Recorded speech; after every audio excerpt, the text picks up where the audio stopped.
Thank you, Cesar. Thank you. Welcome, fellow Toastmasters and honored guests. My name is Jeff Schneider. I'm a relatively new member to Toastmasters, about 2 months, and I wanted to share some of my experiences with public speaking.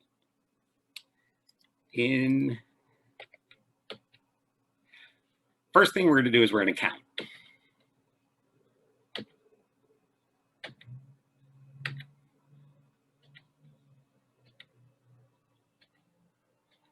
That was 7 seconds.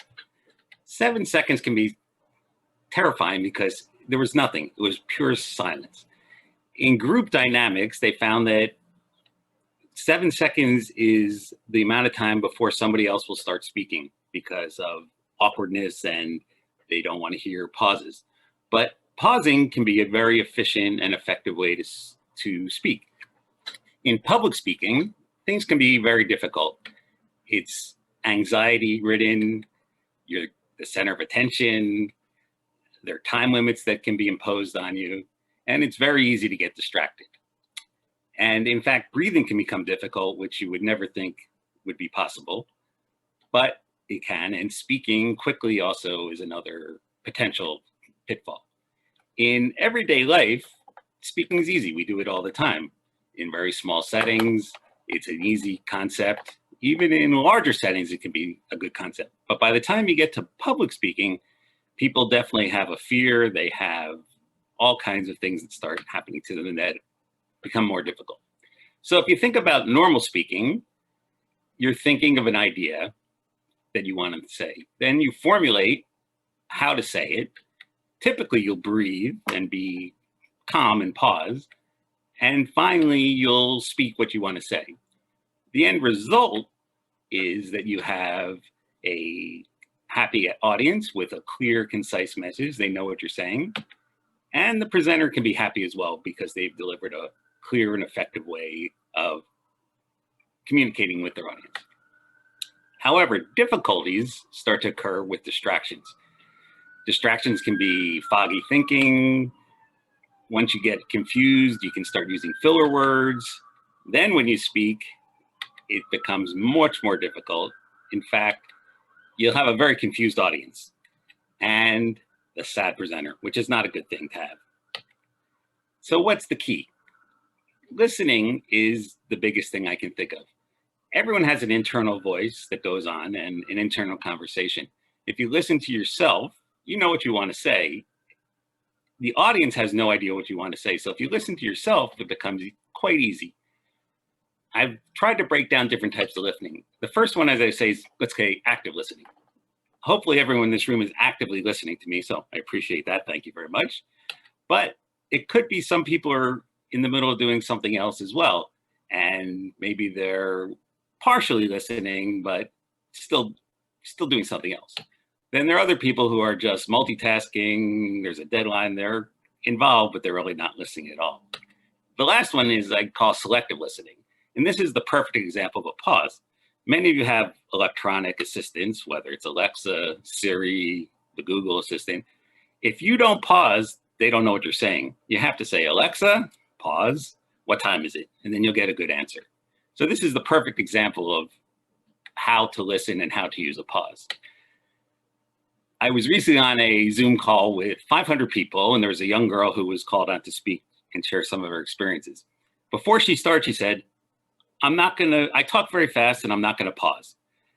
The result was she went nonstop for the 3 or 4 minutes that she spoke, but it made everyone in the room kind of uncomfortable because you kind of felt a little sorry for her. It was hard for her to get the message, and it was just not a good example of effectively communicating for public speaking.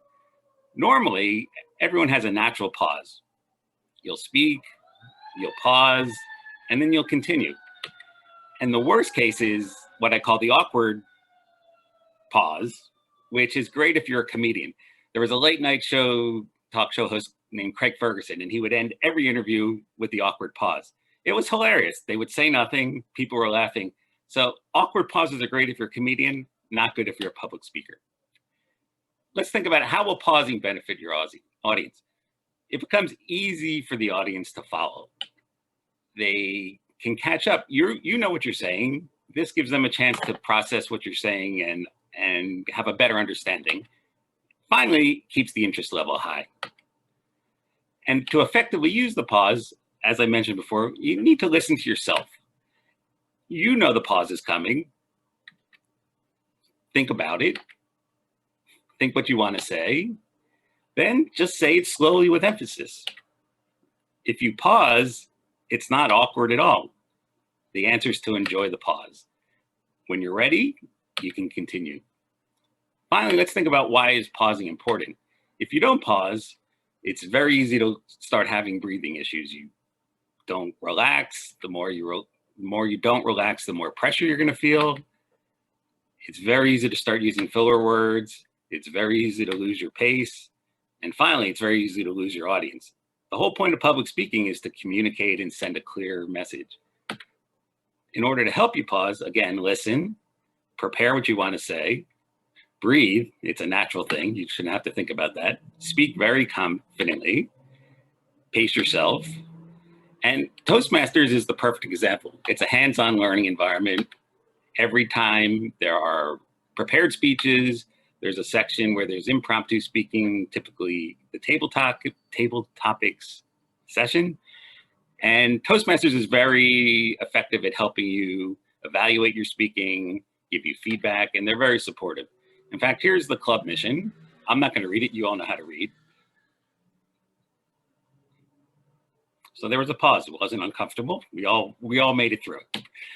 So finally, to enjoy the silence, don't be afraid to pause. Be in sync with your audience and enjoy the silence. And here's a little tribute from Depeche Mode, if you remember them. I hope you can hear this. Enjoy the silence.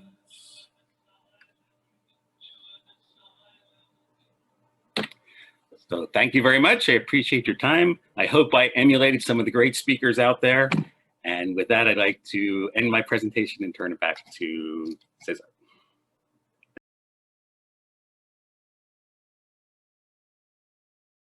Good afternoon, everyone, fellow Toastmasters and honored guests. Thank you so much to Jeff for sharing your Toastmaster experience with all of us, and also some great tips for how we can become better and more effective speaker.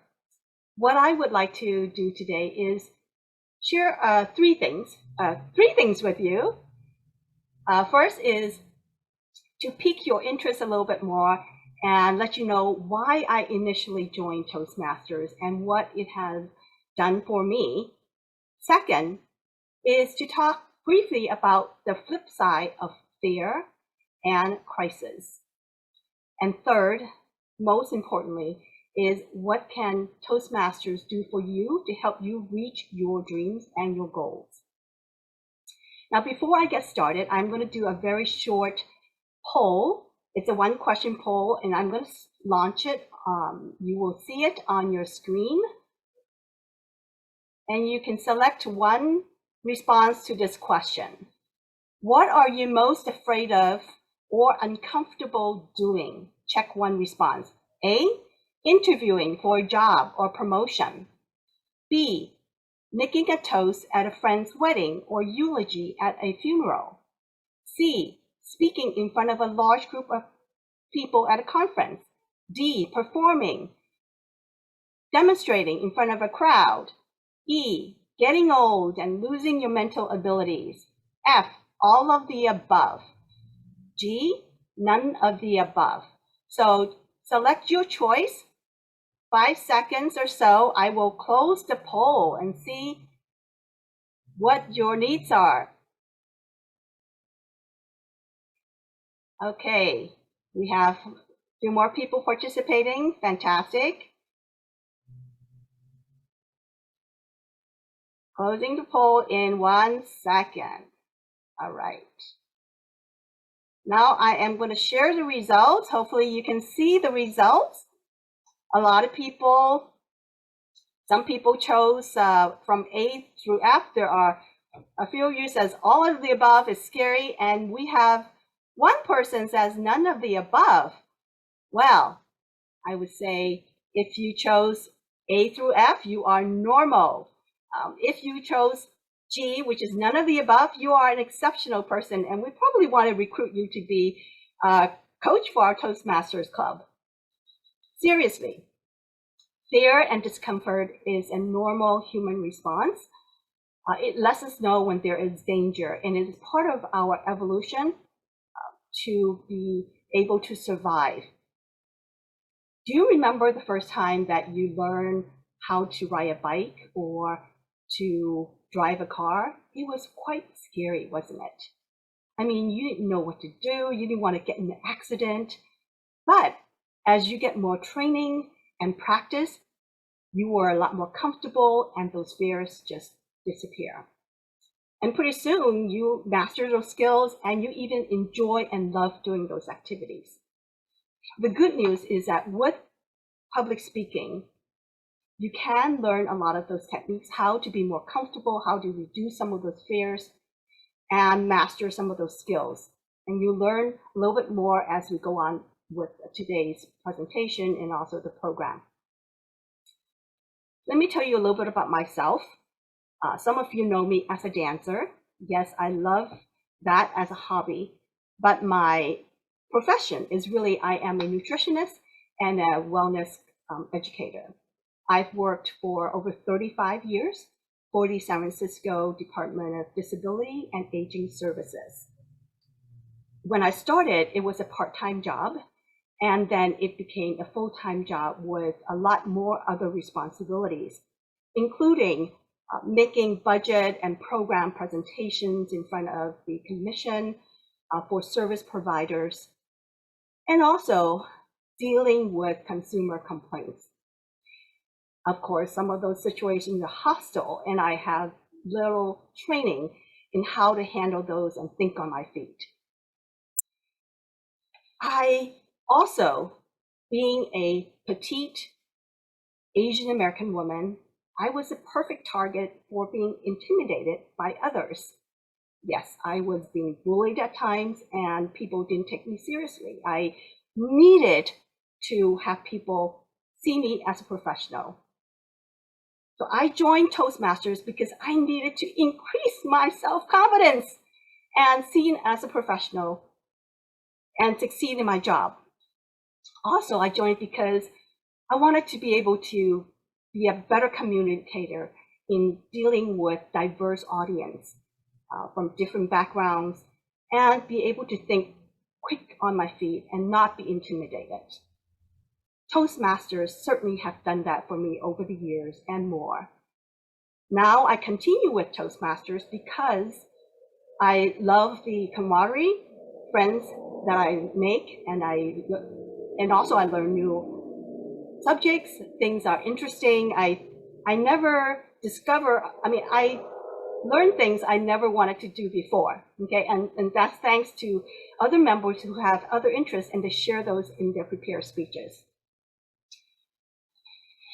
Now, last year was the pandemic, and this month is the 1-year anniversary. Of course, it was a crisis, a worldwide health crisis, as well as economic crisis that caused a lot of deaths, a lot of destruction for everyone. But I wanted to give you a slightly different perspective, how we can look at fear and crisis. And I want to share with you this word from, it's in Chinese, okay? And crisis, let me just kind of do it in presentation mode. Okay, crisis in Chinese means 危機. The first character means danger. The second character means opportunity. This is a good reminder that, and another perspective, that even though there is a crisis, we can look at it differently as an opportunity for change, for doing things differently to address whatever the issue is. A perfect example of this is that because of the health crisis around the world, scientists and businesses and corporations and governments around the world work together to develop vaccine to fight this virus and help us resolve this pandemic and bring things back to normal. Normally, it takes 10 to 15 years to develop a vaccine, but because of this collaboration, scientists have been able to create this safe and effective vaccine in under a year. That is phenomenal. Why are they able to do this? Because they did work together. And they not only look at and work with each other, see what works, but they use the information from over 50 years of information on what they know about the SARS-CoV-2 virus, and able to then expedite the process, use that learning that they have before, those lessons. And so they were able to then create this effective and safe virus. Now we have 3 vaccines that has helped us in the US to bring our cases down and also get people to reduce the infection rate. And now we can expect that toward the end of this year, hopefully by fall, right, things will be more to normal if people continue to practice using face masks and other safe practices. The point is, because of the crisis, everyone has to think differently in how to resolve this problem. There is a famous quote that Einstein has also that I wanted to share with you. And he said, the definition of insanity is trying something over and over again and expecting different results. If you have tried different things, how you can reduce your fear of public speaking, but you haven't taken the step, perhaps this is a time, and I would challenge you that during the shelter in place, when you have much more time, that you take advantage of maybe taking the next step and considering taking and joining a Toastmaster club. As mentioned, it can help you improve your communication skills, be a more dynamic person, being able to express yourself, whether it's in front of a large group or a small group. The active listening skills are really important for us to be able to be effective communicator, and you practice that during many parts of the meeting. One of the things I love about Toastmasters, of course, is ability to continue to exercise our brain and keep it healthy as we age, because you learn different skills and you learn different topics and you hear different things and you're exposed to it. And by doing, you're able to then to learn through doing, and you can emulate other people who have these great oratory skills or other ways of showing and demonstrating what they to an audience. There's a wealth of resources. There are 11 different pathways that you can learn all kinds of competencies. Of course, you can increase your self-confidence. And I wanted to end with also what Confucius is saying: I hear and I forget, I see and I remember, I do and I understand. So my challenge to you is that you can reach your dreams and your goals if only you are brave enough to do something different, if only you are brave enough to work for it. And it starts with you. Thank you.